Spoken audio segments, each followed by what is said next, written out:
Hi all, myself I'm Guru Charan. I'm a data science trainer on UrbanPro and I have been teaching data science topics since long time now. And I teach data science related topics like Python programming, R programming, and Tableau, Power BI, statistics essentials for data science and artificial intelligence. And I also teach SQL Engine and Amazon Web Services, which are needed for the data science topics. And I have taught around 100 students till now, and I have a very good positive feedbacks from my students. Hi, so we are going to look at today we are going to learn something about data science. So these are the topics that we are going to cover today. We'll be looking at a few topics like definition, starting with the definition of the data science, and then importance of the data, where we will be covering about different types of the data and the data, big data sources, right? And then we'll be looking into emergence of artificial intelligence from data, and then importance of Python in data science and artificial intelligence, why we have to learn Python, and then the tools and technologies that are there in Python, and then we'll be looking at the benefits of Python, and then we will move to refreshing our what do you say, I'll show how easy it would be to learn Python by practically showing on a demo on a Jupyter notebook. Like I will be mainly discussing about few basics of Python, and then we'll be mainly focusing on conditional statements and loops in Python, so that you'll get a good idea of how easy it is to learn Python. Okay, so now we'll see what data science is. So these are some common definitions that I have jotted down over here.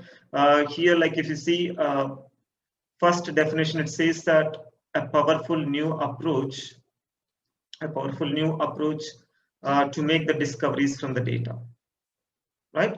This is the first definition I'm giving. Basically, if you see here, data science is a powerful approach which is used to make discoveries from the data. And the second definition is an automated way to analyze enormous amounts of data and extract information. More or less, you'll be finding that this definition is more or less matching with the first definition. And the last definition says that a new discipline that combines the aspects of statistics, mathematics, programming, and visualization in turn, like you see, will be able to extract the information from the data. Right? So everything, if you see all these three definitions, you'll find one thing in common, which is data.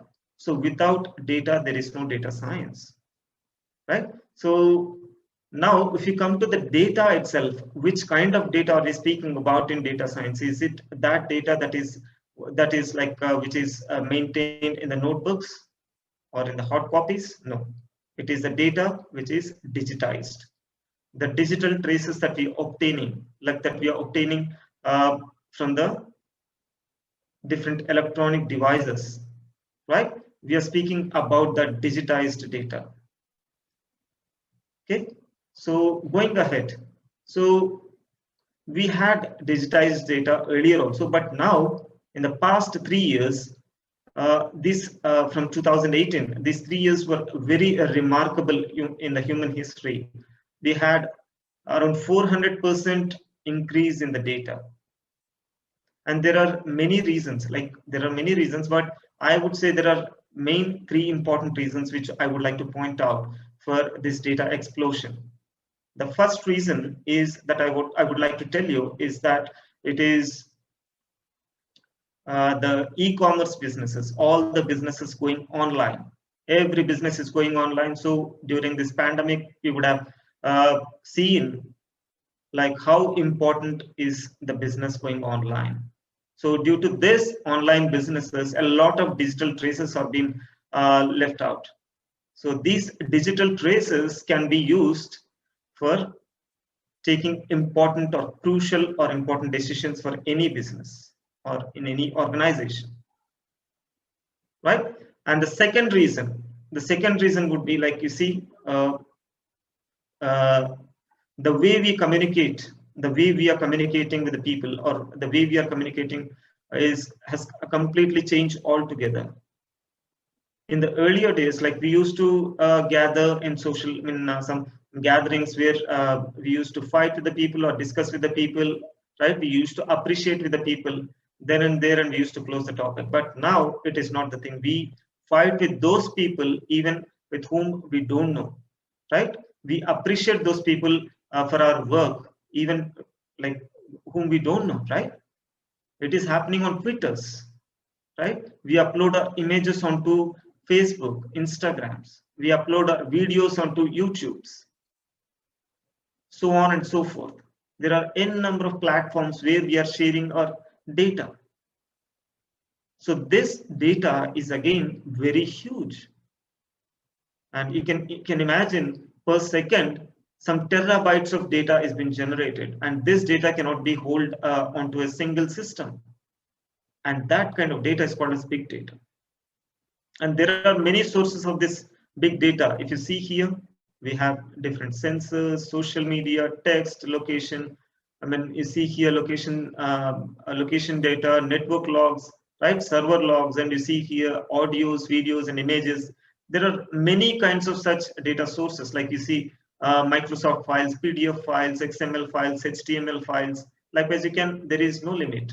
You can go on having the data sources. The last one, which I'm telling you, the last point, which is important for this data explosion, is the Internet of Things, IoT. You might have heard about it. It is like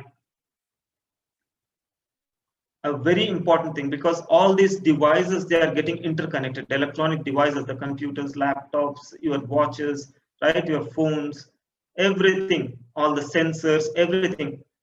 If you take an organizational level, you can take many electronic devices getting connected with each other, and they are leaving a lot of digital traces. They're leaving a lot of digital traces. Now you can understand the amount of data that is being generated, per second. In the next slide, we will be seeing this data. How is it important for emergence of artificial intelligence? So in the artificial intelligence, you'll be seeing intelligent machines where you don't need any human intervention. They take their own decisions. All this is happening because of the data. Due to digitized data, machine learning, artificial intelligence, data science are not new topics. They were introduced in 1950s, but they have taken a big role in this during these past 3 years, because the data is exploding like anything because of the digital traces, right? So that is the biggest reason. Data is the biggest reason for all of these emerging technologies, like you see artificial intelligence and data science. And then moving ahead with the tools, like I have told the importance of Python. Why we are choosing Python here, especially for data science and artificial intelligence? Why not .NET and Java, like any other programming softwares? See, first of all, I would say Python is a general purpose open source programming language that lets you work quickly and integrate systems more effectively. And you see here, there are many other libraries over here. You see, we have, for data analysis, we have pandas, and for machine learning, we have scikit-learn libraries, and then for graphical computing, we have matplotlib, and for software for mathematics, science and engineering, we have SciPy library, and for scientific computing, we have NumPy library, like so on and so forth. There are many libraries, thousands of libraries are present in Python, which make our work very easy, right? So that's the biggest reason. And if you come to the benefits of Python, you see here, due to existence of all these libraries, it is very easy to learn. It is very easy to learn. The first and the foremost thing that I would like to say is it is very easy to learn, and it is open source. By saying open source, I say that you don't have to spend a single penny on the license. So it is a free license. So anybody can learn Python. It is very easy, and it is open source. And the third point is that it is efficient and multi-platform support. So it is very efficient. Like like if you're writing some 100-line code in some other language, you're writing only uh, that code in 10 lines. That easy it is. And this works in different platforms. It is platform independent. And then huge collection of libraries, functions, and modules, as I was telling you. There are huge libraries that are available, which will be making our work very easy. And then this is big open source community, which is available for Python, which makes us like a resolution of all our queries and all our problems that we have, that you're facing with Python, right? And because it is open source community, like you can take the source code and you can modify that code and you can introduce new libraries into it. That's how, so that you can introduce, and anybody who is on the community can be using all these libraries, right? And the sixth point would be to see integrates well with the enterprise applications and systems. And the last one would be the great vendor and product supports. Okay, so that was all about Python. So now we'll move ahead and we'll just have a refresh on Python. I'll show you how easy it is to learn Python. In this, I'll be just covering very basic topics of Python, like you'll see mathematical operators and relational operators and basic data types of Python, and how variable assignments are done, right? And you'll also learn about the conditional statements. We have different conditional statements like if, else, elif, nested, and switch case, right? So we'll be looking at if and elif in the conditional statements, and then in the loops we'll be looking at for loop especially, and then while loop. Okay. So now we'll be moving to the Jupyter notebook, where we'll be looking at how easy it is to learn Python. This is my Jupyter notebook. So here you see this is the environment, like you'll be seeing like this kind of environment, like where you have different menus and you have different cells over here. This is the Jupyter notebook, and in each cell you can write your programs. You can think Python as a kind of a calculator in a simple sense. Just in calculator, what you do, you say like 1 plus 1.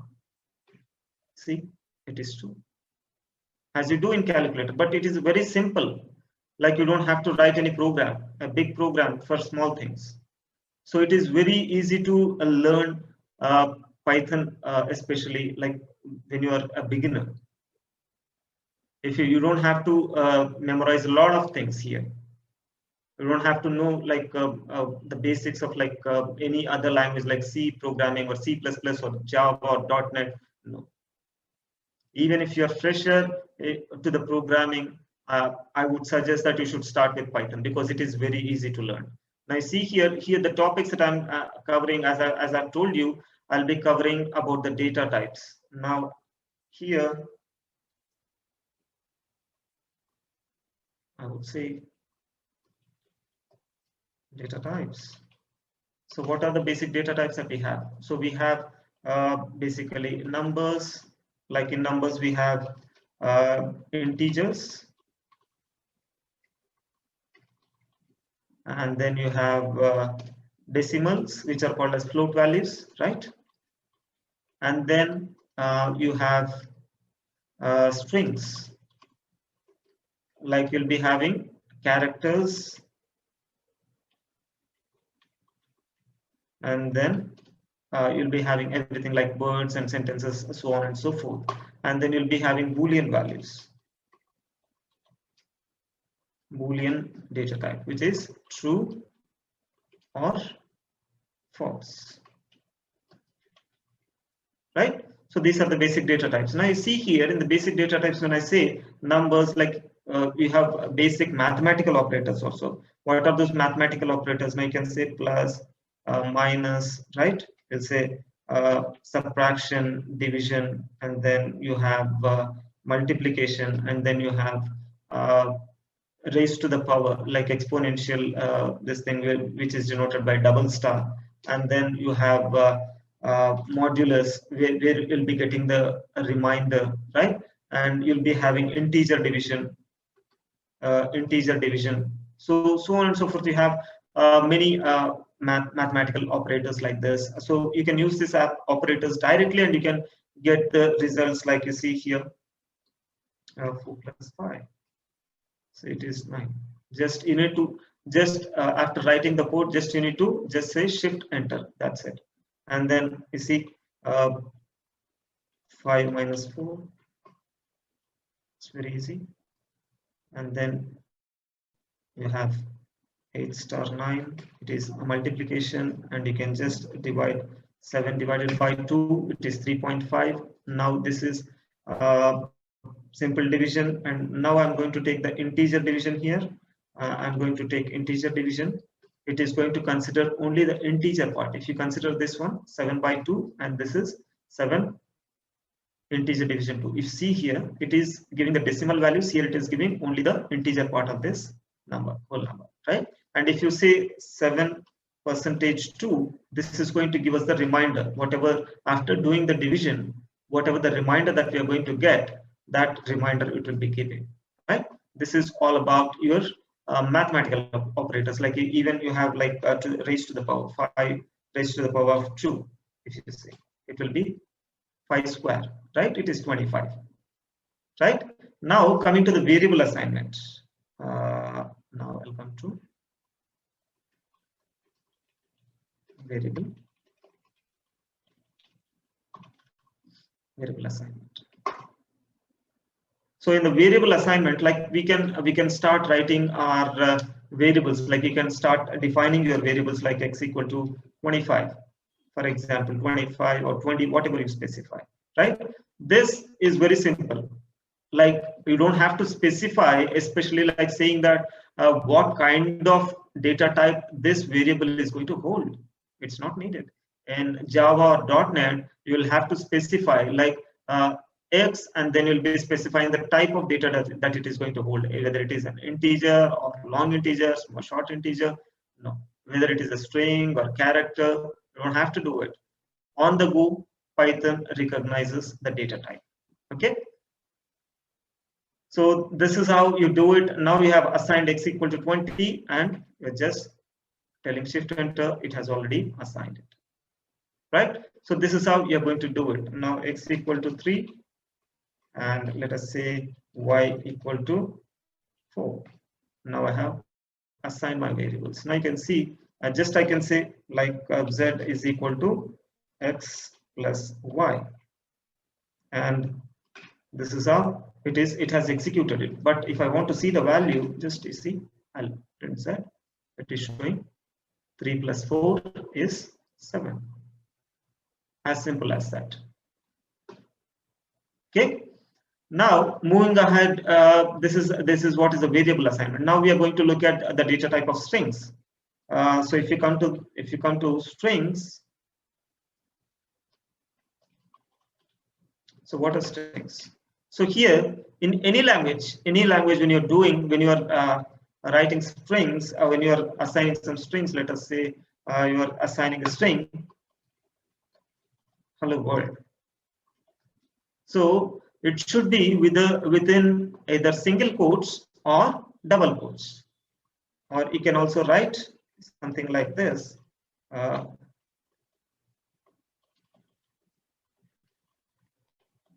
See, you can write even within the single quotes or double quotes. So both are accepted. So especially when you are specifying the string values, they should be specified in the double quotes or single quotes. Now even you can put numbers also here. If you see here, I can put numbers also. This will be a number, this will be a string, not a number. Okay. So if you want to see what kind of data it is holding, you can have the function which is called as type. You can say type of x, right? I want to see type of x. It is string, and I want to see type of z. Let us say. So it is string. Now if I give x equal to 25, right? If I execute that, and if I say if I want to know the type of x, it would be showing integer, right? And if I say x equal to 78.98, let us say this is a float value, right? If I want to know what is the type of this x, it will be giving float, so on and so forth, right? So now we'll move to printing. Now if you see, we have something called as print statement, just writing in small letters, like you see print. Whatever you specify, this is a function, whatever you specify this within this parenthesis, let us say I want to print this number, shift enter, it is going to print that number. Now if you want to print any string, you have to enter within the single quotes like this. See, it is printing the string. So whatever that you are specifying within this parenthesis, it would be printing, right? And coming to now there are different types of you can say how to take the input. That is also a function, like input function. Now you see, I want to input a value to this number, so to this variable n. Let us say I'm going to say input. I need to value. See, if I give like this, it is going to ask for the user input. It is going to ask for the user input, right? So this is how you're going to input the values. And then moving ahead, we'll be looking at different data structures. Here in Python, you have different data structures, right? So what are data structures? Data structures, like you see, till now we have seen how to assign a single variable, single value to a variable. Now if you want to assign multiple values to a variable, then you go with data structures. So there we have different types of data structures, like you have lists, and then you have tuples, and then you have dictionaries, right? And then you have sets, right? So these are all your data structures. Now see here how the list is specified. Now as list will be starting with the square brackets. It can hold any kind of value, like you see, hello world,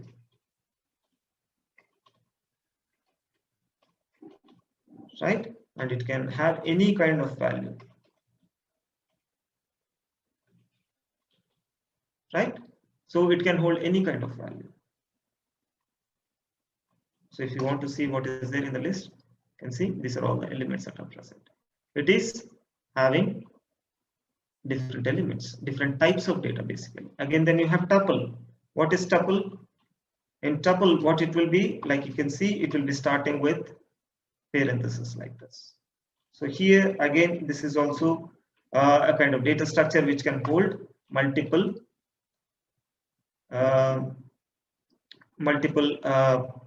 data types.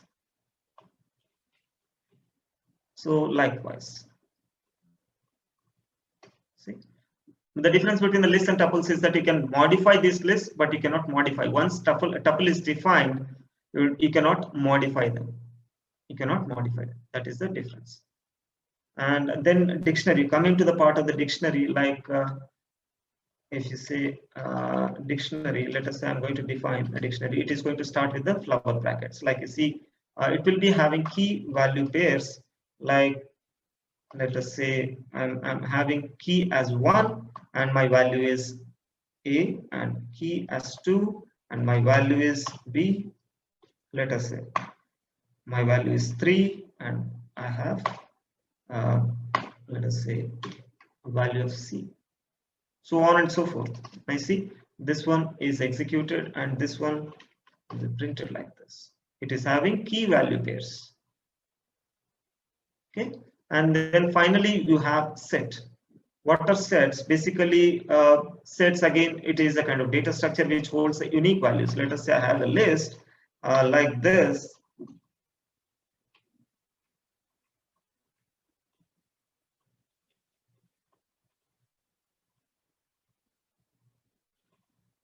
I have something like this. Now, if I say I want to convert this one into a set, so how will I do that? Set is equal to set of ls. So it has executed. Now, if I say I need to print it, so it is going to hold only the unique values of this set. See, in this list we have different values. They are duplicated. 44 is duplicated for 3 times. You see, it is existing 3 times, and 55 is 2 times, and 2 is for 2 times. So it is taking only unique values, right? So this was all about our data structures. So these are the different types of data structures that we have. And then now we are going to look at the different relational operators. Like you see, greater than, less than, like you can see, like we have greater than, less than, greater than or equal to, less than or equal to, right? This is assignment operator, and this is a comparison operator, and this is the assignment operator, right? Likewise, you have all these relational operators. Now you see, if I say like 2 is greater than 1, it will give the Boolean value true, because 2 is greater than 1. It is saying, yeah, it is true. Now, if you say 3 is less than 2, if I say that, it is going to give false. Why? Because 3 is greater than 2, right? So that's how we can use our relational operators. These are called as relational operators. Now we'll come to our core topic, which is the conditional statements and the loops. First of all, okay. So in the conditional statements, we are going to deal with the if and if else, and if elif, right? If, else, and elif. So we'll be starting with the conditional statements now.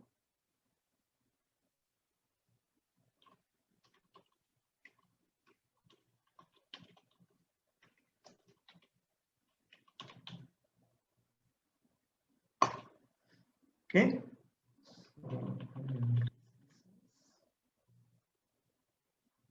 So here, if you come to conditional statements, we have our first one is if, right?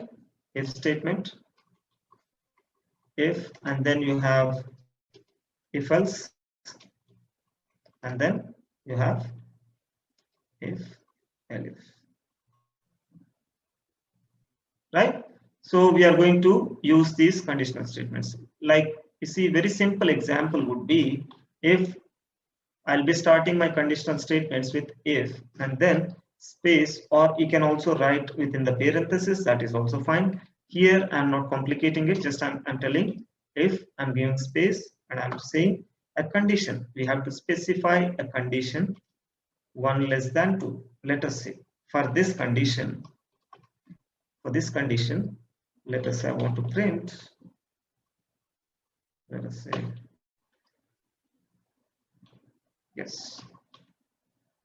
yes, 1 is less than 2. So what I'm doing here in this conditional statement, basically what it does, like you see here, I'm giving a condition. If the condition is true, I'm repeating it, if the condition is true, it is going to execute the piece of code that is present under this if condition. Okay, so we'll write the keyword if and then followed by the condition, which has to be checked. If it is true, then this piece of code will be executed, whatever is present in the if block. Otherwise, it will come out of the loop, come out of the statement. So here, if I execute this one, it is going to execute this statement. It is printing whatever it is there here. Why? Because 1 is less than 2. By chance, if I had written like this, 2 means 1 is greater than 2, and if I say print